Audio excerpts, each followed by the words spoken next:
All right, welcome to the pod. Today is day 21. I said day 21 a day ago, but it's officially day 21. So yeah, I'm not gonna say it's day 22. Whatever. We're losing time. Let's get into this. First game was Bucks Heat. Now this game actually started rough out for the Heat.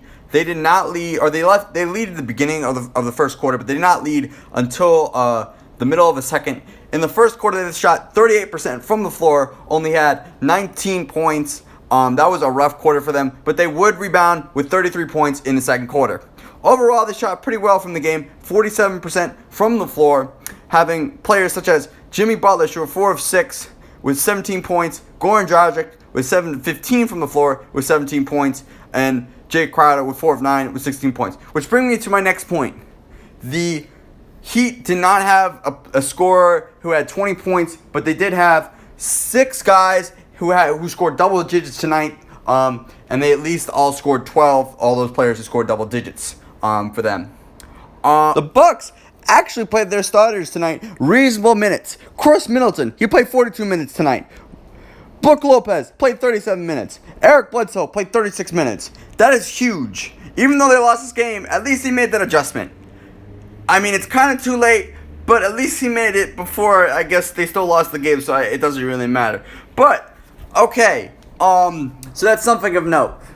A bad thing, the Bucks did not shoot well from 3 tonight. They shot 27% from the floor, and they shot 41% from the 2-point area. They did not shoot well from either, 3-point and 2-point areas of the floor tonight. They did not have a good shooting night overall, with a 36.3% shooting. Another thing of note in this game, I guess you would call it like the third quarter of this game, like the middle of the third quarter of this game with like 8 minutes left. Neither team could score for about like 5 minutes there. From that 8-minute to 3-minute stretch, neither team could score, and the Bucks couldn't score for like another minute or two while the Heat were able to score at the 3-minute mark, which was kind of consequential in this game.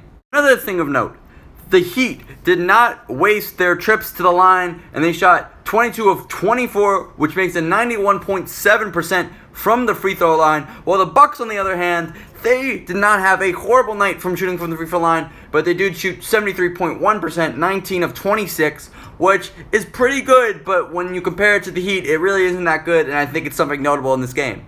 Continuing with the third quarter, before I get to the third quarter, the Bucks would only score 18 points in the second quarter of this game. Not good at all for if you're a Bucks fan. I mean, at this point, you kind of don't really need to root for them anymore because they're kind of out. But, yeah.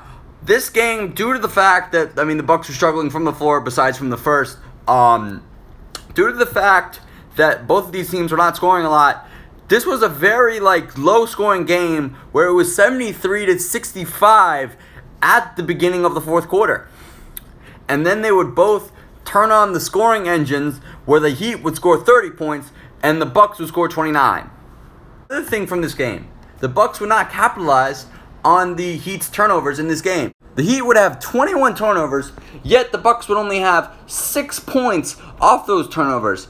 That's not how you win a game, and that could be very detrimental to your chances of winning this game. Another factor, the Heat would have 23 points off the Bucks' 11 turnovers, and that was kind of the difference in this game. The Heat would capitalize off the Bucks' mistakes, and in transition, they would win this game. And that's really all I got. I will get into a Eastern Conference preview once the Celtics-Raptors Game 6 or potential Game 7 is decided, and yeah.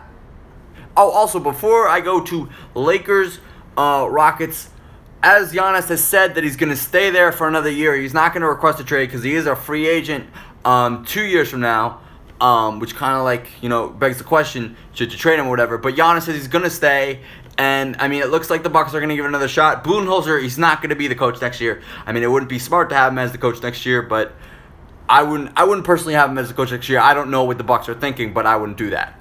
And that's all I got. Let's get on to Lakers-Rockets. Now, this one was actually a pretty close game for a little while until the Lakers kind of took over in the fourth, and the Rockets just couldn't shoot anything from the floor. They shot around 27%. Had a little trouble on the math on that one. I think the key difference maker in this game was the Rockets' poor performance in the fourth quarter. Obviously, they kind of ended up with 20 points, but, I mean, they had 7 points going with, like, 5 minutes left in the quarter. You just can't have that. And I think the lead was just too much, and the Lakers kind of just won the game. So from some stats for you, Anthony Davis and LeBron James, they were both assertive tonight. Anthony Davis, 9 of 13, 8 of 11 from the free throw line, and had 26 points, 15 rebounds, 11 defensive rebounds, and 4 offensive rebounds, and 6 assists, and 1 steal.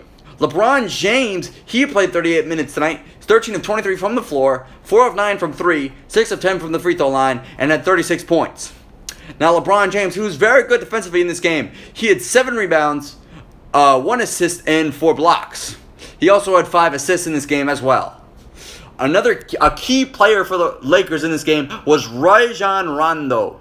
Now Rondo, he came back in this series in Game 2, and it seems like he's become as a new player. Playoff Rondo, as they call it. TNT Rondo, or whatever you want to call it. Whenever he's on TNT, he's playing really well. Well, tonight he had 8 of 11, 21 points, 2 defensive rebounds, 9 assists, and 1 steal.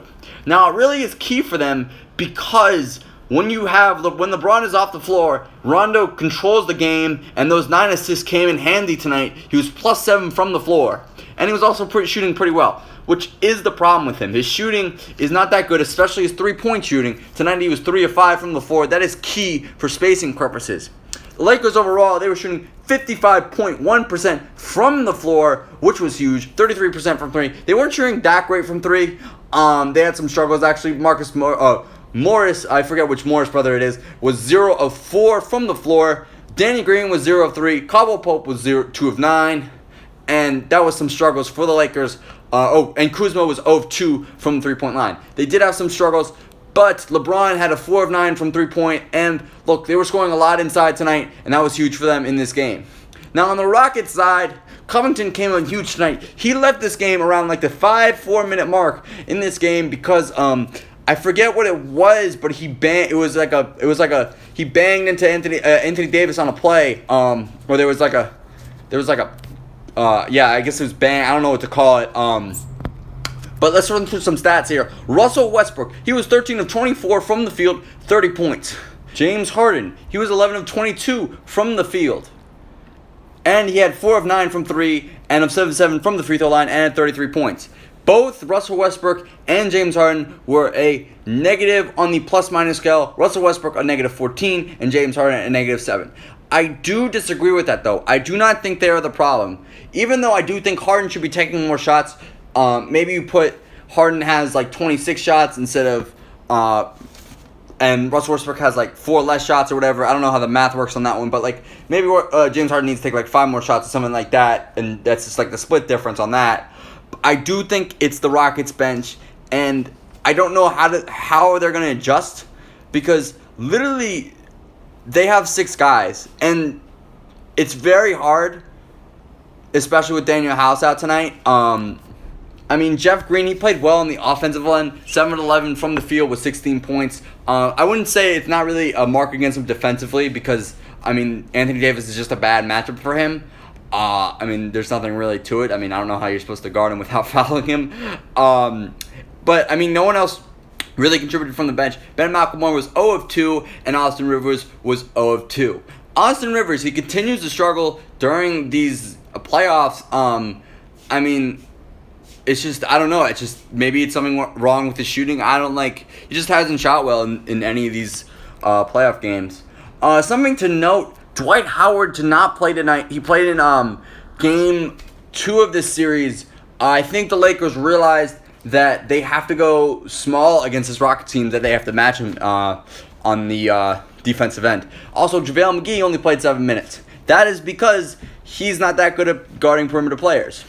They had such as Morris and Kuzma, and Rondo came in huge. Even though he doesn't play the one position, you move maybe Anthony Davis to the 5, and you're able to play those minutes. And Anthony Davis, typically, he plays the 5 at the end of this game. And he said at beginning pregame, or I guess you can't really call it pregame. I mean, it was like a couple hours before. He said he was comfortable playing the 5 if it helps the Lakers. He played the 5 a bunch tonight, and that was huge in their win tonight.